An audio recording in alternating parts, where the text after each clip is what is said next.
এরিয়ার মধ্যে এরিয়া সেটা টাইপ হয়ে গেছে, এর বাইরেও যায় না, এর ভিতরে যায় না। এটা হচ্ছে এরিয়া টাইপ টুলের কাজ। তারপরে আসসালামু আলাইকুম ভিউয়ার্স, আজ আমরা টাইপ টুলের কাজগুলো শিখবো। এটা হচ্ছে টাইপ টুল। যখন টাইপ টুল দ্বারা কোনো কিছু সহজে টাইপ করা যায়। যখন আমি টাইপ টুলটি সিলেক্ট করলাম, তারপর এটা ক্লিক করলাম, অটোমেটিকলি একটি লেখা শুরু করছে। সেটার সাইজ আমি বড় করি।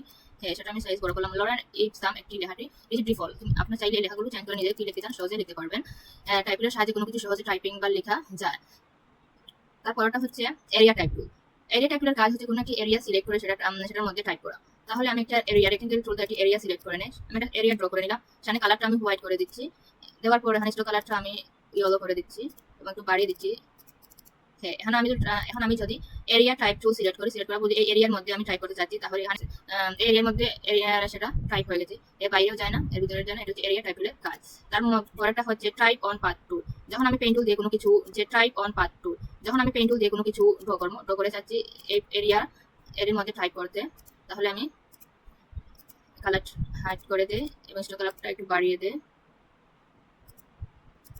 আমি এটির মধ্যে টাইপ করতে, তাহলে আমি type on path tool select করবো, তারপর আমি ক্লিক করবো, করার সাথে সাথে এর মধ্যে টাইপ হয়ে গেছে। মানে আপনি তারপর হচ্ছে একটা হচ্ছে vertical type on tool. Vertical type on টুলের কাজ হচ্ছে সেটি হচ্ছে লম্বালম্বি ভার্টিক্যাল আকারে সেগুলো ড্র হবে। যে কোনো কিছু যখন লিখতে চান ভার্টিক্যাল আকারে ড্র করা যাবে। ভার্টিক্যাল টাইপের কাজ হলো যখন কোনো কিছু টাইপ করতে সেটা ভার্টিক্যাল আকারে টাইপ হবে। তাহলে আমি ভার্টিক্যাল টাইপ টুলটি সিলেক্ট করলাম, সিলেক্ট করার পর ক্লিক করলাম, কারণ আমি একটু ফ্রন্ট সাইডটা একটু বড় করে দিচ্ছি। তারপর দেখেন তো সেগুলো ভার্টিক্যাল আকারে টাইপ করা হচ্ছে। তারপরটা হচ্ছে ভার্টিক্যাল এরিয়া টাইপ টুল। ভার্টিক্যাল এরিয়া টাইপ টুল যখন আমি কোনো একটি এরিয়া সিলেক্ট করে দিব, তখন সেটি সেই এরিয়ার মধ্যে টাইপ হবে। যখন আমি একটি রেক্টেঙ্গেল টুল ড্র করলাম, করার পর এখানে একটি আমি এরিয়া সিলেক্ট করে দিলাম, কালারটা হোয়াইট করে দিচ্ছি, তারপর কালারটা বাড়িয়ে দিচ্ছি। আমি চাচ্ছি এরিয়ার মধ্যে সেটা ভার্টিক্যাল টাইপ টুল সেটা টাইপ করতে। ভার্টিক্যাল এরিয়া টাইপ টুল আমি সিলেক্ট করে নিলাম। এখন আমি যদি এরিয়া ক্লিক করি, সেটি ভার্টিক্যাল আকারে টাইপ হয়ে গেল। সেটা হচ্ছে ভার্টিক্যাল টাইপ টুলের কাজ। তারপর এটা হচ্ছে ভার্টিক্যাল টাইপ অন পাথ টুল।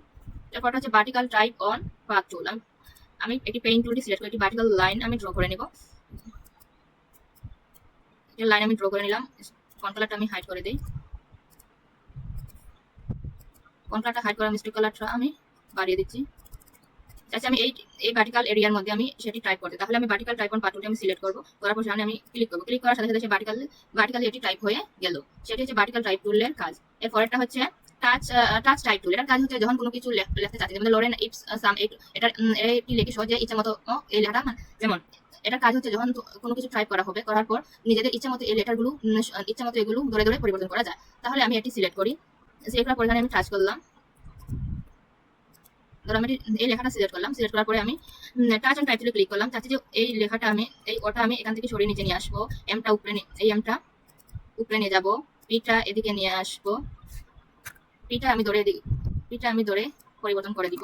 মানে নিজের ইচ্ছা মতো লেটারগুলো ওই জায়গা থেকে অন্য জায়গায় পরিবর্তন করা যায়। সেটার কাজ হচ্ছে টাচ টাইপ অন পাথ। সেটা হচ্ছে টাচ টাইপ টুল, মানে নিজের ইচ্ছা